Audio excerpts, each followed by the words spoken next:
Bonjour François Ruffin. Bonjour. Merci beaucoup d'être dans ce studio d'RTL. On dit qu'une société se juge à la manière dont elle traite ses vieux, ses personnes âgées. Appel à la grève dans les maisons de retraite, aujourd'hui les EHPAD.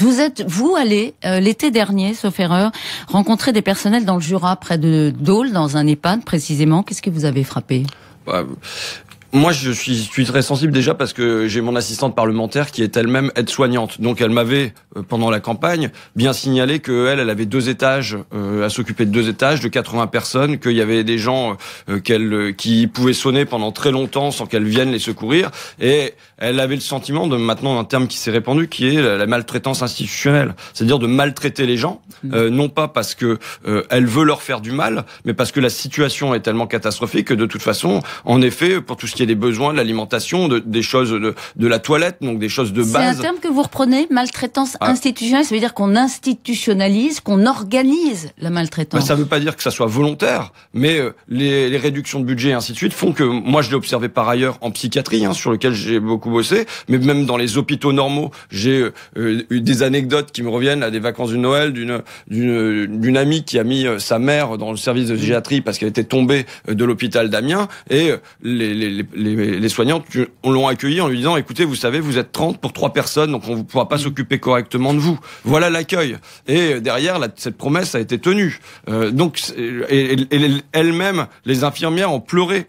Elles pleuraient auprès de mon ami. C'est quand même une situation qui est un peu bizarre. Donc, on est là dans l'organisation de la maltraitance, qui n'est pas volontaire. Alors, la ministre, d'ailleurs, sur RTL, a annoncé une enveloppe de 50 millions, en plus des 100 millions qui sont au budget 2018. Elle dit 2 choses. Elle dit que l'enveloppe n'a pas encore produit ses effets, que effectivement les moyens mis à disposition cette année, débloqués par le gouvernement, n'ont pas pu vraiment être mis en œuvre. Donc il faut un peu de patience, et que par ailleurs, oui, certains EHPAD sont à bout de force, c'est incontestable, vous l'avez vu, beaucoup le disent encore sur l'antenne ce matin, mais il ne faut pas généraliser. Qu'est-ce que vous lui dites ?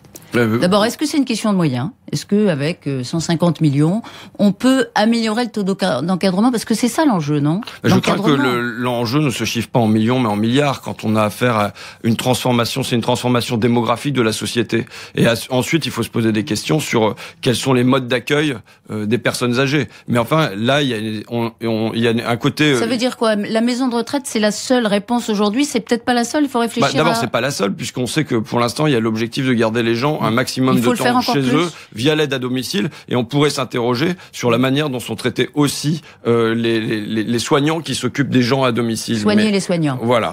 Bon, mais bon, voilà. Donc il y a comme s'il y avait, il y a 2 choses. Il y a l'urgence, il y a dos au mur là des soignants et des soignés qui ne vont pas bien et où il faut améliorer leurs conditions. Et ensuite, il y a une réflexion à avoir sur quels sont les modes d'accueil qu'on veut pour les personnes âgées et pour nous-mêmes demain. Oui, dans les pays nordiques où le taux d'encadrement est plus important, nous c'est 60%, c'est beaucoup plus. En Suisse c'est 1,2%, donc c'est beaucoup plus. Les gens partent plus tard à la retraite. Autrement dit, les gouvernements privilégient le financement de la dépendance, peut-être au détriment de la retraite. C'est-à-dire qu'on part plus tard à la retraite dans certains pays, mais on est mieux pris en charge quand on est dépendant. Vous imaginez que c'est pas tout à fait l'option que je vais retenir, qui est celle de reculer l'âge de la retraite. Je pense que il faut que les gens puissent avoir des années de retraite où ils sont heureux et non pas dépendants, non pas en... Cela dit, on vit de plus en plus vieux, donc oui, on partira d'accord. de plus en plus tard à la retraite, non ? C'est bien, vous êtes habile parce que même sur un sujet comme ça, vous parvenez à nous faire repousser l'âge de la retraite et ainsi de suite. Non, je pense qu'il y a des tas d'autres financements dans notre société. Je le redis, il y a une donnée majeure qui devrait être répétée tous les matins et vous pouvez vous en charger. C'est le glissement de 10% de la valeur ajoutée du travail vers le capital. Eh bien là, on a une manne de richesse à aller chercher pour financer d'abord les 5 milliards qui ont été enlevés cet automne par Monsieur Darmanin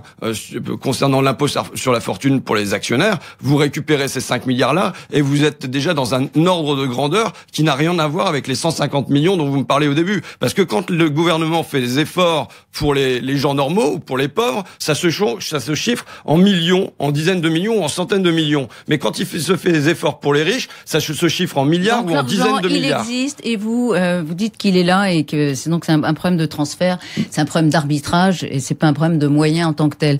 Je voudrais qu'on parle du burn-out. Il y a beaucoup de burn-out dans les maisons de retraite. Vous défendez un projet de loi pour que soit reconnu que ce soit reconnu comme maladie professionnelle. Qu'est-ce que ça changerait? Ça changerait deux choses. D'abord, ça changerait pour les gens qui sont malades eux-mêmes à deux niveaux. À un niveau psychologique, c'est pas de ma faute.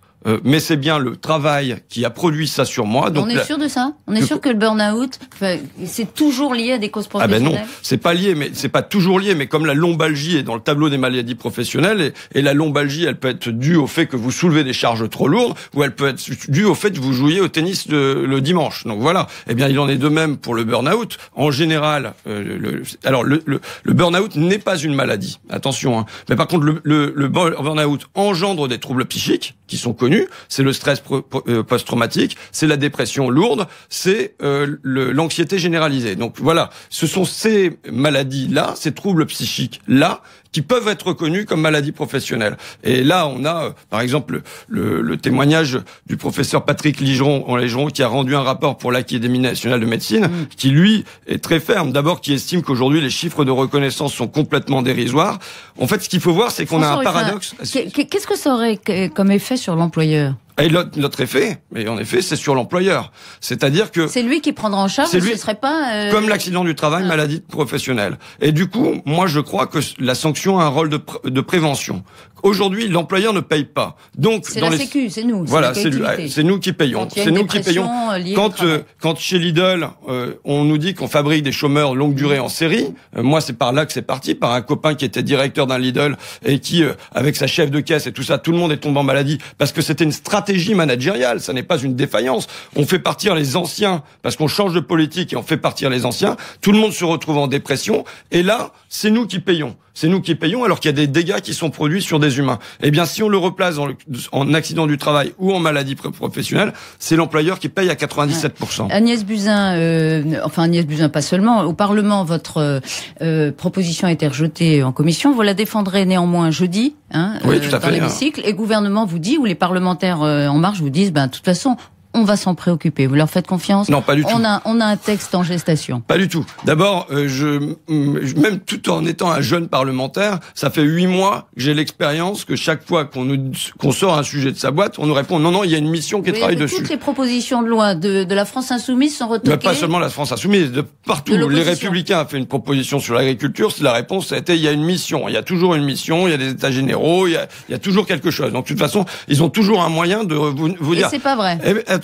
C'est peut-être vrai qu'il y a des missions. Maintenant, je note deux choses. Je note que pour le gouvernement, il y a des choses qui doivent se faire dans l'urgence. Alors, dans l'urgence, on supprime l'impôt sur la fortune sur les actionnaires. Dans l'urgence, on plafonne les indemnités au prud'homme. C'est le calendrier du budget. Non, mais dans l'urgence, on supprime les comités d'hygiène et de sécurité. Tout ça, il y a des urgences. Et pour le reste, quand ça peut être positif pour les gens, il y a des missions. Il y a des missions et on verra bien ce que donne la mission. Donc ça, c'est déjà repoussé à plusieurs mois. Et ensuite, de la mission, on va pas... Excusez, vous n'êtes pas un peu caricatural? Excusez-moi, François. Mais vous venez de dire tous les jours. Dès qu'il s'agit d'alléger le fardeau des riches, c'est l'urgence. Et dès qu'il s'agit de faire le bien des Français, alors il n'y a pas d'urgence. Ben oui. Les cotisations sociales, par exemple, chômage, maladie, baissent en cette fin de mois de janvier pour les salariés, 25 millions. Ça, c'est plutôt bénéfique. Oui, d'accord. Mais enfin, c'est ça de moins qu'ils retrouveront aussi en avantage derrière, quoi. Donc, non, pour l'essentiel, c'est ça c'est quand même ça le raisonnement que chaque fois qu'on vient sortir un sujet. Alors, je sais qu'on va me dire que c'est un sujet très important. Ça commence toujours comme ça. Vous savez, c'est un sujet très important. On en a tout à fait conscience. Mais on le fera plus tard. Mais voilà, mais ça peut très bien être repoussé à plus tard. Et moi, je considère que quand aujourd'hui, on a quelques centaines de milliers de cas, et ça, à peu près tous les experts qu'on a interrogés, y compris l'assurance maladie, nous disent que ce sont quelques centaines de milliers de cas par an. Ça veut dire quelques centaines de milliers de personnes qui sortent du travail, qui sortent de la vie active parce que ils ont le cerveau broyé. Alors, il faut espérer que ça soit pas définitivement, mais que ça soit temporairement. On a là un sujet sanitaire majeur et il faut le prendre à bras le corps. Donc, vous encouragez le gouvernement à ne pas mettre ça sous le tapis et à pas vous contenter de grandes déclarations. Un petit mot sur votre travail de parlementaire. Vous êtes depuis 7 mois député. Vous emmerdez en commission. C'est ce que vous avez dit au courrier Picard. Ça veut dire quoi? Vous voulez changer les règles? C'est trop figé, vous dites. Bon, moi, je ferais bien les commissions au bistrot, moi. Mais oui, parce que chacun. Moi, je pensais que si vous voulez, dans l'hémicycle, il y a un côté un peu théâtral. On vient, on est applaudi par ses copains, on est hué par les autres. Ok, c'est le jeu. Surtout quand on est des maillots de foot comme vous d'ailleurs. Ça peut participer, mais bon, ok, c'est le jeu. Maintenant. en commission, je pensais qu'il y aurait un travail où plus les paroles pourraient se mélanger, il y aurait du dialogue, on serait d'accord, pas d'accord, enfin... Un débat un peu animé. Voilà, c'est pas du tout ça, c'est hyper figé. Les gens qui viennent, ils sont là comme représentants, donc ils sont hyper droits dans leurs bottes et tout ça, et puis les gens qui sont en face, ils prennent la parole au nom de leur groupe, et donc oui, je trouve ça un peu ennuyeux, et je secouerais bien un peu ça. Dernier mot, Gérald Darmanin, la droite fait pression pour qu'il démissionne du gouvernement après la plainte déposée pour viol. Vous êtes sur la ligne de l'opposition. Non, il y a une enquête préliminaire qui est en cours. Il faut que la justice fasse son travail. Je sais que c'est un mot commun, mais je pense que c'est la réalité des choses. Ce que je vois deux choses positives. Enfin, je vois une chose positive, c'est que il y a eu 10 à 12% d'augmentation des plaintes pour viol et agressions sexuelles ces derniers mois. Et donc, ça veut dire qu'il y a une libération de la parole qui est trop positive. Maintenant, moi, je souhaite la démission de Darmanin, mais je la souhaite pour des raisons politiques. Je souhaite sa démission parce que dans mon département, il va y avoir 63 classes qui vont fermer. Et pour des raisons. Et ça, c'est l'œuvre de Darmanin. Merci beaucoup François Ruffin d'avoir été avec nous ce matin sur RTL.